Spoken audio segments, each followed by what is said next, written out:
I work better with music. Bacon nugget cheese, cheese, cheese, cheese, cheese, cheese, cheese. Bacon nugget cheese, cheese, cheese, cheese, cheese, cheese, cheese. Bacon nugget. The Devil May Cry series on Netflix has done a great job of bringing new Devil May Cry fans to the franchise. If you are one of those fans, hey, welcome. I myself am a semi-new fan since I started loving Devil May Cry after DMC 5. I absolutely fell in love with Dante, and later started watching the old Devil May Cry anime to get more into the lore. But honestly, I kind of prefer the new show, which I would never expect me saying.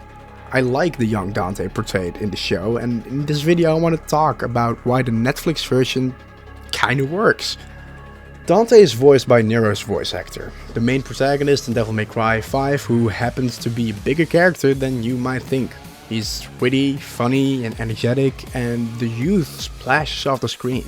I've heard people complain about the voice, but if you really think about it, it makes sense.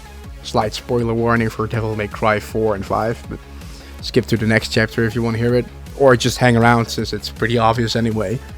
Nero is Dante's nephew. Them being related explains why Nero's behavior is pretty similar of that of his uncle, and it also explains the casting choice for Netflix's Dante. Dante is about 18 years old in the Netflix show, according to fans, and the fact that Eva was killed 10 years ago. Nero is about 19 to 20 in Devil May Cry 4 and about 23 in Devil May Cry 5. For young Dante to have a similar to the same voice as Nero is not out of the realm of possibilities, and the voice fits him quite nicely. Dante is pretty witty and cocky in the show, which is a key attribute to his character in the games as well, and his voice is definitely annoying enough for that.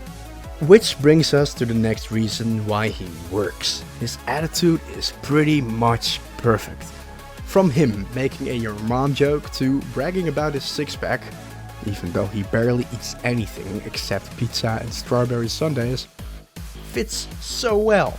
He has proper battle IQ, but that's not his biggest feature at all. Lady, or Mary, walking all over Dante intelligence-wise is incredibly funny and totally true. Dante is an idiot, but a powerful one. He's smart enough to outsmart common mercenaries or demons, but not smart enough to outsmart an intelligent and experienced leader like Mary. This flaw makes him so much more likable. If Dante could do everything perfectly, he'd be such a boring character.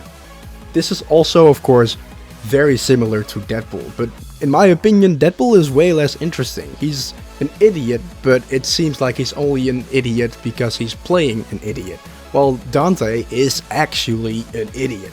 He's way more of a flawed character, which makes me like Dante more than Deadpool. But speaking of not being perfect, I think his dancing is hilarious. His moves are impressive but offbeat every single time. It makes his love for dancing so much fun to watch. He isn't good at it at all, he just loves doing it, kind of like me in video editing or playing video games, as you can see. This is also not new. If you played the games or watched the old anime, you know how flawed Dante is. He's an idiot with style, and it makes his character so interesting, especially since his brother seems to be intelligent but also a menacing figure. The dynamic between them is incredibly interesting, but of course I'm not gonna keep yapping about the game too much for all you new fans out there. But if you do want to play the games or watch the old anime, you're gonna see that Netflix did a pretty good job adapting Dante. In fights, Dante is a badass. He's incredibly cool, everyone will look up to him. He is so skilled and so powerful, you can't help but love him. But out of fights, he's an idiot, an absolute annoying ass idiot. An arrogant piece of shit like Sonic, like Deadpool, like Spider-Man. And we love those characters. Don't ask me why, we just do. Same as Joseph Joestar being my favorite JoJo, it's the exact same reason. He's an idiot, he is flawed, but he is very funny, but also pretty smart when push comes to shove. You know, the point of this Netflix show is to kind of restart from the beginning, adapting the story of Devil May Cry into something fresh and flashy. And the show succeeded in that. The music choice is incredible, the voice actors do a great job, rest in peace Kevin Conroy. And although the writing isn't perfect for every character, they do nail most of them. I could give a full review of the show, but there isn't that much to say. I just like how it's animated and written.